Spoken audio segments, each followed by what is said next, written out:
Hi friend, welcome to the Quiet Connections podcast. Do you feel anxious and not good enough in social situations? Feel like you're weird, broken or don't fit in? You are not alone. Join Hayley and Stacey on a journey to quiet confidence, picking up key insights to help you feel more calm and confident, so you can finally speak up, join in and feel like you belong too.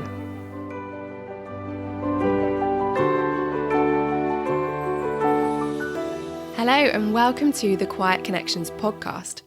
My name's Hayley and today Stacey and I will be joined by Sally Jones from the School for Social Entrepreneurs in Cornwall. We'll be exploring how you can bring an idea to life even though you might feel anxious and self-doubting about it. We are in for a really great, heartfelt conversation today, so please settle in and enjoy. Welcome, Sally. It's so lovely to have you join us here today. I wonder if you could begin by just sharing a little bit about who you are and what you do at the School for Social Entrepreneurs, please. Yeah, so I'm the learning manager at the School for Social Entrepreneurs in Cornwall, which sounds very grand, doesn't it? I help run programs, which are short programs and a few long ones as well, working with people who have an idea they think they'd like to explore without any pressure to make that into anything particular. And yeah, I love chatting with people about what they want to get out of things for themselves. It's all about them, really. Yeah. Hayley, would you like to share a little bit about how Quiet Connections came to life? Okay, so Quiet Connections has come to life because I grew up really shy, socially anxious, and I was avoiding all of the good things in life. I was afraid to make a mistake, and I just didn't put myself out there, and I missed out on so much. And I didn't know what was wrong with me. I thought that, I was different, I was broken, and I didn't realise that these anxieties that I felt, this self-doubt that I felt was actually pretty common and quite a normal thing, to be honest. So I realised what an impact it had on my life. And as I started talking about it, I noticed that there was so many other people who felt this way too. And I saw that there was this big gap that no one was really talking about this anxiety that we feel in social situations. I had this little acorn of an idea because it had taken me maybe 10 years for me to get to a stage where I felt like I could really show up and be seen. And I'd learned so much. And I had this little idea for Quiet Connections. And I was like, well, someone needs to do something. Someone needs to bring this support and start these conversations. And I was like, that person is not me. So it took me quite a while to even begin to start exploring the idea for Quiet Connections and to get to a place where I thought, well, maybe it could be me because no one else is doing it. So if I don't do it, who else is going to? And I'll share some of the insights that I learned that really helped me with that. But basically, I've gone from a place of avoiding all kind of public attention, public speaking, just shying away in the background, really, to being in this position where we are now presenting to hundreds of people at a time and really putting ourselves out there and really being vulnerable and sharing our own personal stories too. Hayley and I met on the SSE program with Sally. Sally was one of our facilitators on the startup course, and this was in 2016, wasn't it? So me and Hayley, we work at Quiet Connections. Hayley is the founder, but we're both directors and both coaches now. And my story is slightly different in respects to when I joined SSE, I came in with a different idea, and I started to set up a business with that original idea and came in and explored what that could possibly be, and then I let it go. So my story is really kind of grounded in exploration, permission to have a go and explore, because you really do never know where your ideas might take you, but also really in trusting your own instincts and following what feels right for you. And if something doesn't feel like it's going in the right direction, or perhaps you realize that you want to change direction, pivot, or anything like that, that's perfectly okay as well. So one thing that we really love about SSE is that the team all really get it. They all have their own experiences of setting up a business, of feeling the same kind of anxieties and self-doubt that we have experienced as well. So Sally, do you want to share a little bit about your own personal journey in setting up a business and exploring an idea? Yeah, thanks, Hayley. It's quite an interesting thing that you've both said around how important it is that you listen to your gut instinct and you go if something doesn't feel quite right or if something's missing. So I was working for SSE Cornwall, and the feeling like I was making it up as I went along, and so there I was trying to bring like speakers, experts in to talk on one of these programs, and not really knowing anybody. How good they were, what they were going to be like, what people wanted, all these amazing social entrepreneurs turning up, and then me having to stand up in front and welcome people and introduce the specialist. And I must have looked like a rabbit in the headlights. But, I mean, I've been there now for 7 years, but I would seriously say for the first 5 years, I was running to catch up. And funnily enough, actually, I would say in lockdown, where I've been able to do stuff from my desk in my kitchen has been, so calming for me. I know it's been a terrible time for so many people, and we've all had awful things happen. But in terms of a sense of calm, I've been able to sort of gather what I think I know and talk to people and tell them how I've been feeling over the last 5 years, 6 years. And that sort of working with what I do know and then sharing my own story about running my own business. So when I'm not doing an SSE program, I'm a forest school leader, and I only have become a forest school leader because when I was in SSE, when an dear old friend of mine had come on a program, and she said, "Oh, I'm doing this really cool stuff now in Woodlands. Do you want to come along?" And I turned up, and there were like, 35, 40 people there, all of them way younger than me. And they're all doing sort of environmental stuff at university. And there I was sort of sitting there going, I like walking around Woodlands with my little boy. He was 7 at the time. This was back in 2014.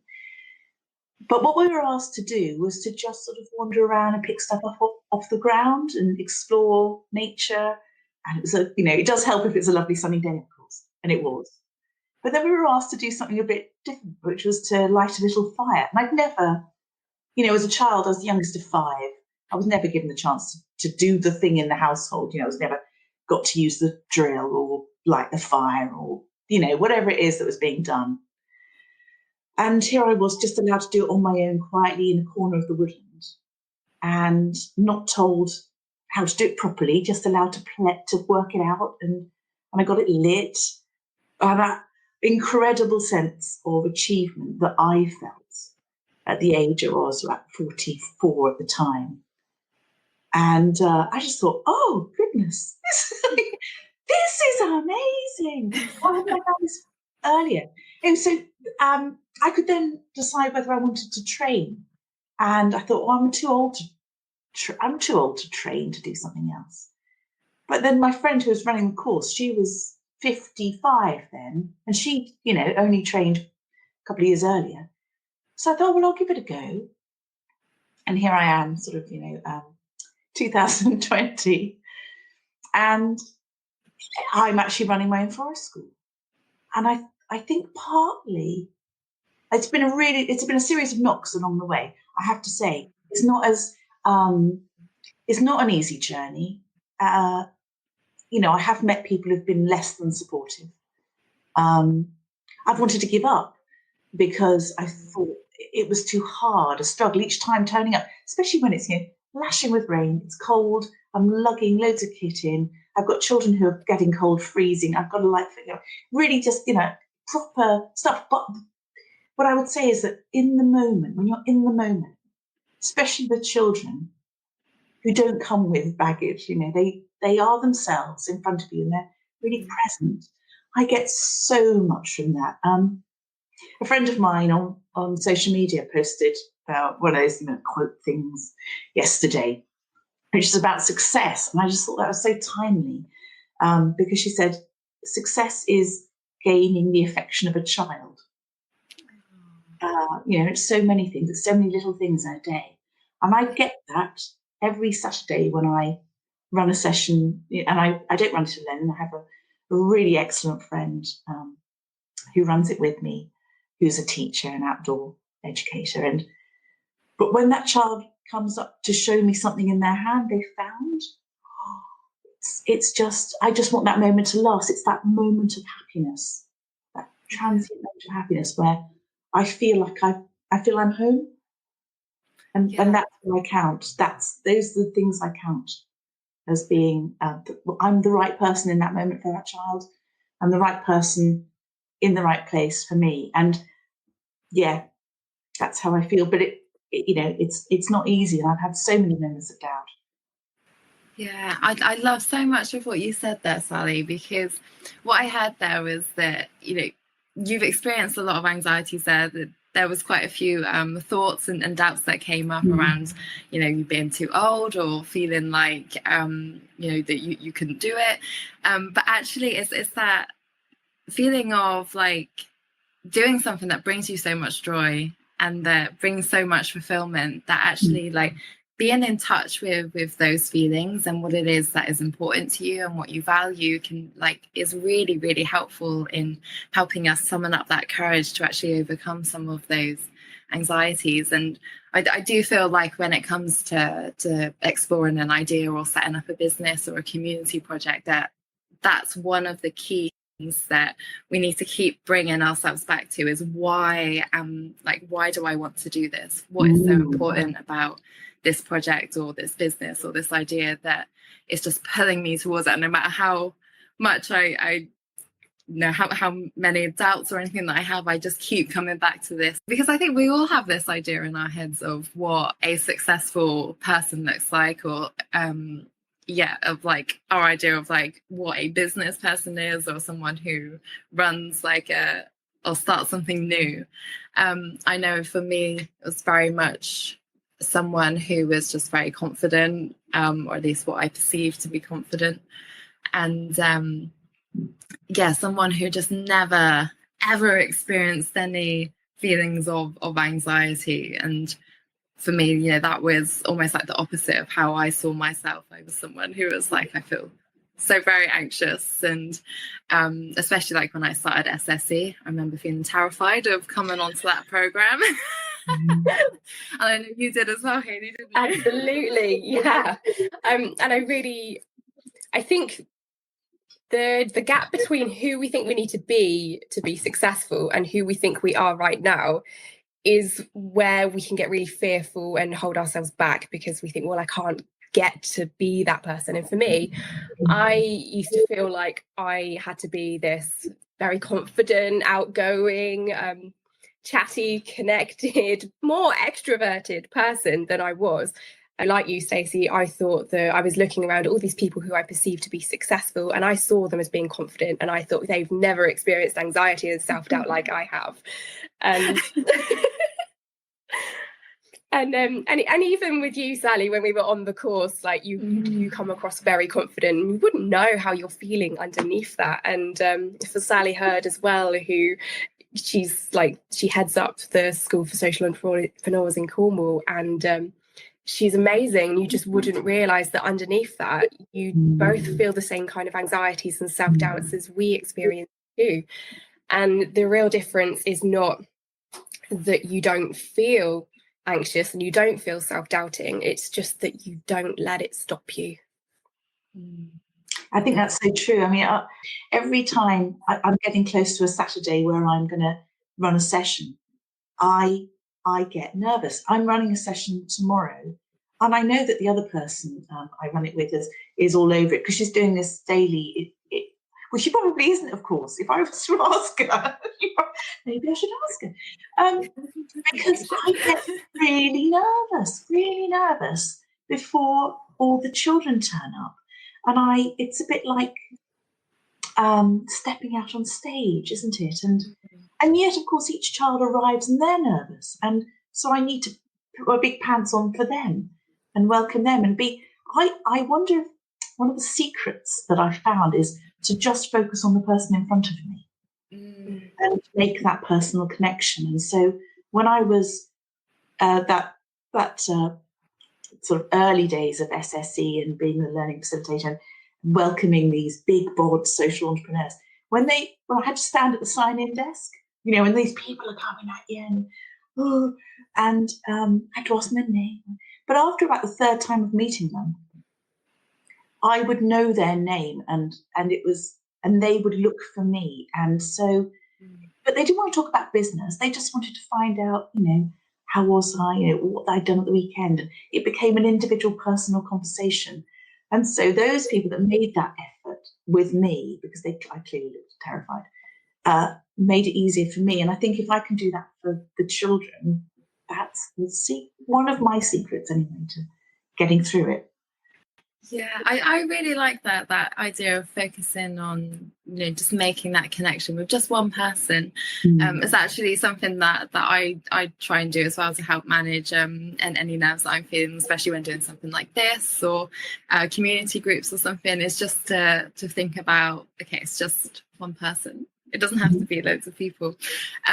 But also, Sally, like what you just said there reminded me of, so like one of the things that I used to think was that when it came to like the world of business, that everybody else who was involved weren't human, that they were like some kind of like different breed of person, and that and I think it's just such a weird. But it's also very common as well for us to think that anyone who is involved in other businesses or who run projects or have like high positions in organizations or something, that it's not okay to reach out to them or to connect with them. And that was quite a barrier for me, and thinking that, I suppose it's seeing people as being above who you are. And once I realized that people are all just people and that we do all feel this way, and, we all have our insecurities and things that we feel nervous about and anxious about, then that can be a really nice way of starting to recognize actually we can all connect with one another. Absolutely. I love that people to people, you are all on the same level, whether you are talking to someone who has a managerial position or someone who is unemployed. You are all exactly at the same level of status. And it's just remembering that, and remembering that those feelings of anxiety and feelings of self-doubt, they're not unique to you. Those are human emotions. If you are talking to a human being, you are talking to someone who knows what that feels like. And I think when I was on the School for Social Entrepreneurs startup course, well, I'll tell you about how we got on the course, because actually the startup course was a very difficult application process. It was very long. We had group interviews, like to a Dragon's Den style panel. That was scary. Yeah. I had an individual interview with Sally Hurd, who runs the Cornwall School for Social Entrepreneurs. And it was all very scary. And the whole way through, I was just like not focusing on the outcome, and I just need to get through the next step and just show up and do my best. And I got this call from Sally Hurd to say that I had got through. And I was like, that's amazing. And I was jumping around the house, which is really out of character for me, by the way. And then suddenly I had this like, I'm going to be like Sally Hurd's biggest mistake ever. She's going to really regret taking me on. I'm going to really let her down. And all this self-doubt just weighed down on me. Like shame gremlins were on my shoulder telling me I'm not the right person and I'm in the wrong place. And then when I was actually on the course, I was looking around at Stacey and all these other wonderful people who had ideas that they were bringing to life alongside me. And I was thinking, well, they are so much more confident, so much more capable, so much further ahead than me. And I felt so much comparison looking at these people around me, and just felt like I was going to get found out for being in the wrong place. And somehow I tricked myself into this space on the course. And of course that wasn't true. And when I actually started talking about how I felt with Stacey and some of the other people on the course, some of them were even like, oh, I've been feeling the same way, and I've been feeling like that about you, like you're doing so much better than me. And it was just such a relief to realize that the majority of us were feeling this way too. We were kind of going through the same like imposterism, I suppose. Like, I feel like I'm not supposed to be here, and like I can't do this. And what we realized is that we tend to compare ourselves. So imagine you've got like a pack of cards and you can see the face of every single card that you're holding, and the people opposite you can't see those. And you can see on those cards, you've got your personal history, you've got your insecurities, everything that you think, everything that you feel, everything that you believe about yourself. And you can see every single one of those cards. And someone else is going to show you just a couple of the cards that they want you to see. And they are going to show you the cards that are the best cards that they are holding in their pack. And you're not going to see that they've got very similar cards that actually they don't really like themselves as well. So we're comparing like the whole of our story to a very tiny piece of somebody else's story. And it's really important to remember that if they are human, they are the same kind of thing. And it's a really common experience, and you just need to scratch the surface to get to those similar vulnerabilities and insecurities that we all feel. Gosh, that is so true. I love the analogy of the pack of cards. I think that's fascinating, what we choose to show people and choose to keep. And now, a bit having sort of gone through the forest school training and meeting loads of teachers, people who have spent time with children, know all these things, know how to. And I remember sitting there thinking, I know nothing. Apart from my own child, I don't even know. I don't understand. What are these children things? I felt such a fraud. And for the first 3 years of actually operating as a pro, every time I felt I was saying something that was not acceptable in the teacher world. And yet, when I then spoke to the teachers about how they cope in classrooms, they were like, "Oh, it's so hard. I always feel like I'm making a mistake on it." But of course, they had to present themselves as being every day on a daily basis of holding it together. And I think it was only when I asked them about their insecurities around being in that situation, again, it's that scratching that surface. I don't think I've met anybody through on any of the SSE programs where that hasn't been the case, where I've just asked them a little bit more and they've shown a vulnerability. But, and I remember, I don't know if this came up for you guys when you were applying to the startup program, but one of the things that comes up when people apply is that they show their shiniest side, really shiny. And I remember reading through some of the application forms, and we look at ourselves in the office and we go, why do they want to come on the course? These guys have got it all together. They don't need us. And in some of the interviews, I know that some of my colleagues have said, why do you want to come on this course? Because actually, we think you know everything you need to know. So unless you're going to show all your some of your gaps, be prepared to just go, actually, I really don't know about that. Because we can't teach, you can't share anything. If all the boxes are full. So I think there's a lot to be said about that, about just going, actually, I know nothing about business planning. I know nothing about finance. I know nothing about making a difference. What is this thing about making a difference? What does that mean? Because otherwise, how do we find our way in to how to help? I completely agree, Sally. Like we quite often feel like we need to show up and feel as though we already have it all figured out. And for a lot of us, like that's a lot of pressure that we place on ourselves, and giving ourselves that permission to know that we don't have to have it all figured out. We don't have to know all the answers. That it's okay to learn as we go, and to make mistakes is something that is really important to learn. But it's also recognizing that that's something that a lot of us need to practice, and to give ourselves that permission as well first, because a lot of us have beliefs and stuff in like that we've grown up with that kind of say otherwise to us. So when I joined SSE, I felt as though I was really, really out of place because, I came in with nothing more than an idea. It wasn't a business. I had no idea how to run a business, how to start a business. And I felt as though most people around were way further ahead. And even now, actually, because, my background is in fashion, like that's where I trained, that's what I've got a degree in. I worked freelance in that industry for a while.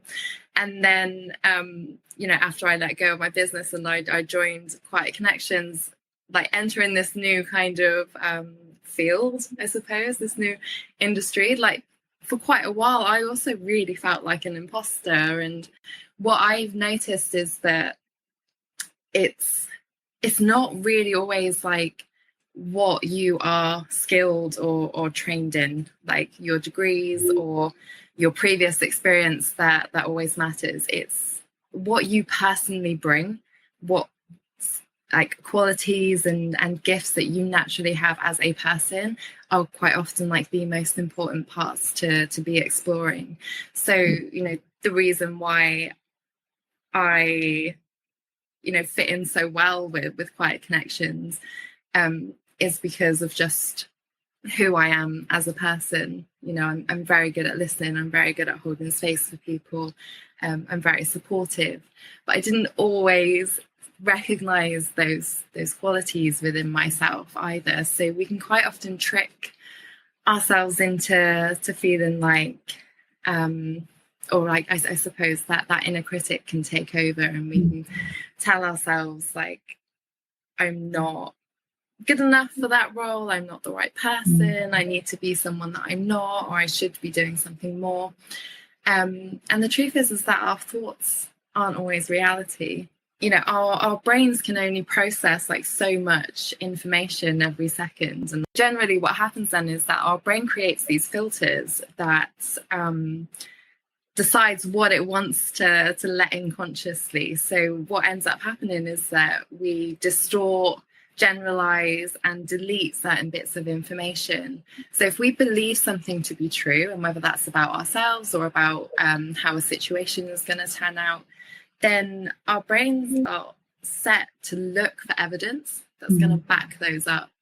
And until we start exploring what else could be true, whether, again, like if that's starting to recognize some of our qualities within ourselves and the things that we like about ourselves, the things that we're actually good at, then we can start to reset those filters to also start looking for the evidence that backs those up as well. So 2 things are coming up for me there, Stacey. Firstly, for me, I was in this position of like, I need to collect qualifications. I'm not ready yet to go out and coach people and support people. And I would just like be looking for the next course and the next thing that I needed to do in order to be enough. And my coach said to me, how many qualifications are you going to need? When are you going to stop? And the truth was that I was just going to keep going and collect qualifications, and I still was not going to feel good enough. But what I learned was that I just had to get started and just had to start putting myself out there and just taking small steps and stretching my comfort zone and getting used to being that person. And like Stacey, still at times I feel like, I don't really have this. I'm not, other people sometimes call us experts in the field, or we have messages about us being inspirational speakers and things. And we're like, oh, that's not us. That's like a big deal to live up to. And we just have to remember that, this is other people's perspectives, and the way that we see ourselves isn't necessarily real at all. And in fact, we tend to have very negative views of ourselves, and we focus in on all the things that we don't really like about ourselves. We focus in on the things that we have failed at, or the things that we don't feel good about within ourselves. And we have this very negative self-image of ourselves usually. And if we have that negative self-image, like Stacey says, we look for information that confirms what we already believe. If I believe that I can't speak in public, I'm going to be collecting lots of information about all the times that I can't speak in public, all the things that could possibly go wrong, And I'm totally going to overlook any moments where I have been able to do that. And it's going to be the same for you. If you believe something about yourself, you're going to be collecting that information. So we need to just gently shift that belief to what else could be true, what could be possible. Because, I mean, let's face it, we all believed in Santa Claus at one time, and it turns out that Santa Claus wasn't real. So, sorry. So the things that you believe about yourself right now aren't necessarily how you really are. And we tend to have lots and lots of blind spots about what we can do and how we come across. And actually, if we find that we've held ourselves back a lot in life and we haven't really given ourselves a chance to step up and try something, then we don't know if we can do it anyway. You know, have you ever like been at a dinner table with a kid and the kid's like, I don't like carrots. Have you tried carrots? No, I just don't like them. Like, how frustrating is that when you know they haven't actually given it a go? And we do this to ourselves as well, where we just assume we can't do something.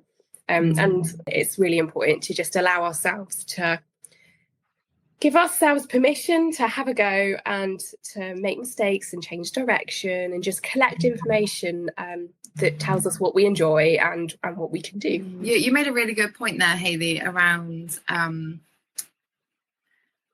I suppose giving ourselves that permission to explore things, because in my case, if I hadn't taken that first step or given myself that chance to just see what was a possibility with this idea that I had, then I really wouldn't be in this position that I'm in now. And I do strongly believe that, because my path wouldn't have crossed with you. I wouldn't have met on the SSC program.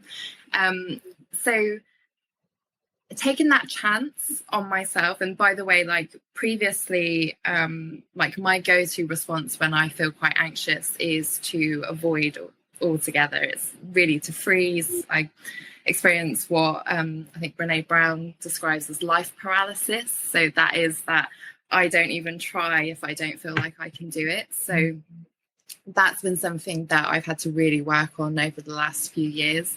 I think when I look back on me even applying for SSE, that was like a huge thing for me to do. And the only reason I felt able to do that was because someone else saw something in me that I hadn't quite seen myself or within that idea, and really encouraged me to apply for it. I came into SSE with this idea for a knitwear brand that, you know, because of my training and my degree, I felt like I had to do something in the realms of like fashion, because that was what I knew. But I also really, really wanted to help people and to support people. So I set out to create something that was around creating self-care, knitting and crochet kits. But throughout the course of the program, I found myself being really drawn towards actually working more directly with people, having community groups, community spaces, and creating a place where people can actually practice, giving themselves permission to make mistakes, to stretch their comfort zones, and to really connect with other people. So by the end of like, I suppose like the SSE course, I think it was about 6 months after, when I was kind of evaluating what I had done so far and realized I've got almost like 2 separate businesses here going on, and they're just not gelling together. And whilst like there was this part of me that was like, I'm gonna try and force them together, because, you know, a part of me felt like I had to commit to what it was that I had originally set out to do. And when I did finally realize that I really just needed to listen to what my gut was telling me, to what my heart was saying, to be like, actually, let's just focus on this one area, which really was like the community aspect and the support aspect, that I realized that it was okay to let go of something else. And then obviously Hayley was already kind of doing the same thing, and we had already worked and collaborated a little bit more together, so we just decided to join forces. But really, like, I would say that what I learned throughout that process was that ideas are really just ideas. you're allowed to change your mind. Ideas are there to be explored, because if we don't give ourselves that chance to even just see what could potentially happen with it, we don't know like where that path might take us. And if there's one thing that I've found like the most worthwhile throughout the last couple of years, is that through taking that step to initially explore that original idea, I have really gotten to know who I am. I have learned so much about myself. I've seen what I'm capable of. And I've connected with people that I think I never would have really connected with before. And just that in itself is really worthwhile. So sometimes it's okay to detach ourselves from the outcome, to detach ourselves from that pressure of I need to, stick at it even if something doesn't feel right anymore, to allow ourselves that permission to just trust ourselves and to see what happens. Oh, Stacey, I think that's so true about the permission thing, giving yourself permission to try, permission to change, permission to explore without there being a requirement for an end goal. Just literally seeing what feels right. It's incredibly liberating to be in a space where that's possible, and you're not asking someone else for permission to do that, but it's allowed. It's already a given. It's powerful stuff. Absolutely. And I know, like, for me personally, Sally, the thing that I found the most beneficial from being on the SSE program was the people that I met and connecting with those people, and being in that space with others who, like, I think it's very helpful when you see other people also being like, okay, we're all just going to explore this together. We're all in this space of like, I don't know really what I'm doing. And that's a really like you said, it's like a powerful thing, isn't it, to be in that space with others who are also on that journey with you. I think that's one of the things that we really enjoy. I mean, as someone who tries to hold a session, I suppose, so that people can do that. It's that interconnection between everybody. It's that word of support that I'll hear from one person to another. It's so heartening. And we had this recently on a session where somebody was having a lot of technical issues, but also I could feel the tension building for that person that was already there. That level of anxiety was feeling just at the starting with us. His first half hour on a Zoom session, and one of the other people in the group, after I'd said it's absolutely fine, you take your time over, he said it's okay. We're all right at the start of this, and we're all in it together. And he didn't know her. She never met him before, but it built on that idea of the brave, safe space that we try to create. So we ask people, what is it you will need here right now to be able to be brave, to feel safe enough to speak if you want to. You don't have to if you don't want to, but to start to expand on your ideas. And it doesn't need to be one. It could be several ideas. It could be all sorts of things floating around. Because I know that I need several things. I need for it to be sort of confidential within those people I'm talking to, and it needs to be kind, and above all kind, and for there to be time, space to do that thinking. So it heartens me every time. Oh, I love that about the time and the space. I was employed when I first started exploring this idea, and my employer was like, no, you just have to get out there, put your business out there, get started right now, otherwise someone else is going to come in, they're going to steal your idea, they're going to be doing it for you, there's not going to be enough space for you. And I was like, even you saying that, Haley's like I know, like I'm really slow and reflective, and honestly Quiet Connections has been a very, very, very long journey before it even came to life. And now I really honour the fact that I have allowed it to be that way, and I've really gone with my own quiet strengths and been more reflective and done the research and I've not given into that pressure that I have to just get out there. And I think if I was the type of person who was just able to throw themselves out there and put themselves in the limelight, it wouldn't have worked. That wasn't who the people who we support here in Quiet Connections need. The people that we support need someone who's going to show up and they're going to be quieter and calmer and more sensitive. And they're going to be maybe quietly confident, but able to show their vulnerabilities and show up and let people know when we're feeling anxious, which we quite often do. And you quite often see us starting a workshop going, I'm feeling really anxious about this right now, because that's really normal. If you're just trying something new, you're going to feel anxious. That's just part of the process. In the last 2 years, we've reached 15,000 people through doing presentations, through webinars, through attending panels as sort of experts on the panel, and through coaching and our app and our workshops. And I think we very quietly have a real impact on a lot of people's lives. Yeah, I absolutely agree. I mean, it's been wonderful to see so many people coming from Quiet Connections onto some of the SSE programs, particularly the Springboard program, and how they would never have pressed that send button of the email.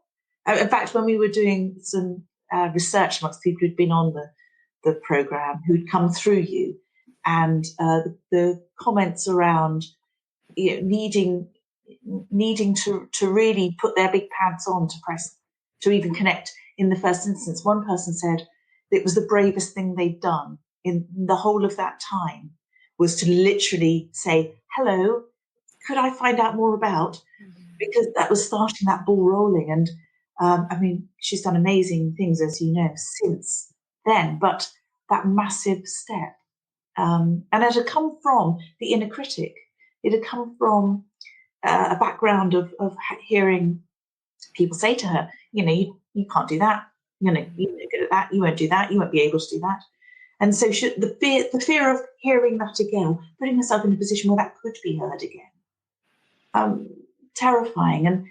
And she was able to press the button and have the quiet when she wanted it. So she didn't have to speak if she didn't want to. And I think that gave her the chance. So by sort of the end of the course that she'd come on, I mean, she was really sharing some amazing thoughts and skills and ability to just go, I'm going to do it anyway. I'm going to do this. Because she has. So I mean, some people are a long burn. I was a very long burn with what I wanted to do. And some people just, they're validated. You can see people validating them in sessions going, this is what you have is amazing. You can, this, what you're talking about is wonderful. I would love to come on a session. If you ran this, I would book onto it. And just hearing, just being able to say it out there and know whether anyone would want it. I think that's it's a lovely little safe space to test that. I think for so many of us, that inner critic, and then one of the things that really holds us back is that we're fearing what other people are going to think of our idea or of us, but usually we're thinking about the people who actually aren't the people that we're probably going to be working with or serving. So I know for me, like, it's fearing like what family members are going to think, what certain friends are going to think, when actually they're not my clients. They're not. and also that they're also not running businesses or taking those steps themselves to do something that is this is scary. Like, taking that first step is probably the hardest thing to do, and it's taking a chance on yourself. And it's actually, I would say, a real demonstration of courage and self-trust, that actually you want to take that step and give yourself that, like, value yourself enough to take that chance. So quite often we're fearing the comments and potential criticism from people who are not in that arena, whereas we find when we step into it, those people are actually usually like the most supportive. We're all going through the same thing, and that actually we all want to see each other succeed. I totally understand that thing around family that you're saying there. On a regular weekly basis, my father will tell me he doesn't understand what I do or why I do it. He will mispronounce forest school. He will ask again, why am I doing this? How much money am I making out of this? So yes, I fight this battle every week when we have our weekly conversation on the phone. And he was always asking about my career, or why aren't I this? Why aren't I? And I find it hard to come up with the reasons for that beyond saying I love what I do now, which I couldn't say that I did early on in my life. I don't think there is such a thing as getting to the platform of success and being able to look down from it. I think we're always climbing the ladder. We can only look at one rung at a time, but that's fine, actually. As long as we feel the rung is there and we're holding on and it's all right, it's not giving way. Sometimes that's enough. We just have to recognize within ourselves that we're good enough. Right now, we're good enough for ourselves. And it's how we define success for ourselves. It does, success does not have to mean fame and money and being in the limelight. Success is whatever it means to you. I had this conversation with a lady who was thinking about setting up a business a number of weeks ago. And we were talking about whether she wants to set up her own business or whether she wants to go under the umbrella of someone else's work because she wants to work with the same kind of clients. And she was debating it, and she was like, it feels like I really want to have the credit for it. I want to be recognized for it. But on balance, what I really want in my heart is to have time with my children. And I don't want to be focused on doing all the background stuff and setting up the business. And I want to be just able to do this one little bit where I'm connecting with people, and I don't want to do the background stuff. And so that's what she's decided to do. I very often I hear people talking about ideas for businesses, or which is actually what they need themselves. So we all, so about a very wise person who came on the program said to me, "I'm only setting this up because I need it. It'd be lovely if other people came along, but I just need what it is I want to offer other people." And so I think there's a real moment to take that on board, because build what you need. It is the best way forward, because you will always be in the heart of it. So just recognizing that is important. Oh, that was such a nice message, and I completely agree. I think when we focus on what is it that I want to see differently in this world, what is it that I wish that I had, then we're bringing in that aspect of, again, this sense of humanity, because you can guarantee that your struggles are not just unique to you, that there are other people in the world also who will benefit from what it is that you've experienced and what it is that you've learned and what it is that you've been through. And by you showing up and sharing that and bringing your own unique solution to it, which is really what it is. It's just your own approach that has worked for you. There's going to be someone else who's going to be like, "Oh, thank you so much for sharing that. I needed to hear that. I needed to experience that." It's that being really connected to your heart and what's important to you, and also having that connection with other people. That it's important to have a mentor who's kind of been through it, and you've got someone that you can look up to who's going to be honest about their experiences and the anxieties and self-doubt that they feel as well, even though you think of them as very successful and maybe very confident. And it's also really important to have those people who are going through the same thing with you at the same time. And the one thing that kind of gets me through it is having Stacey. And whenever I'm having a meltdown, I'm like, "Stacey, this is going on."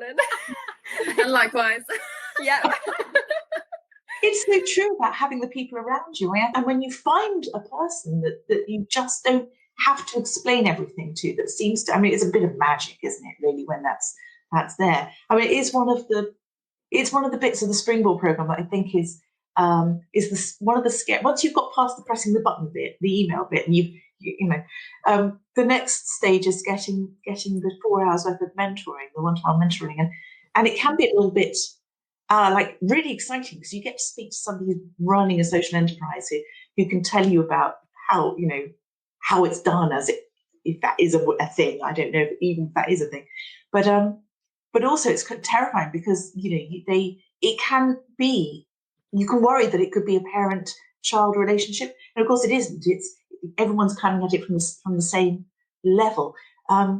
They're exactly like you. We're all the same. So they might have this grand title of being the founder of something or other, but at the end of the day, every day they get up and they have to put their big pants on to do what it is they do.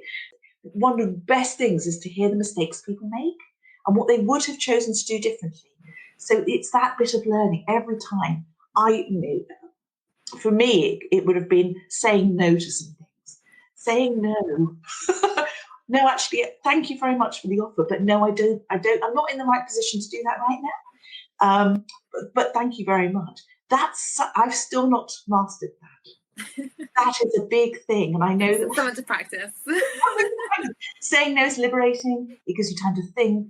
It doesn't mean that you've said no forever. It means you can come back at it. You can even say, "Can I think about that?" So I'm reflecting on a Facebook post that was put up recently by a friend who we know, and I've never seen it written down by somebody else.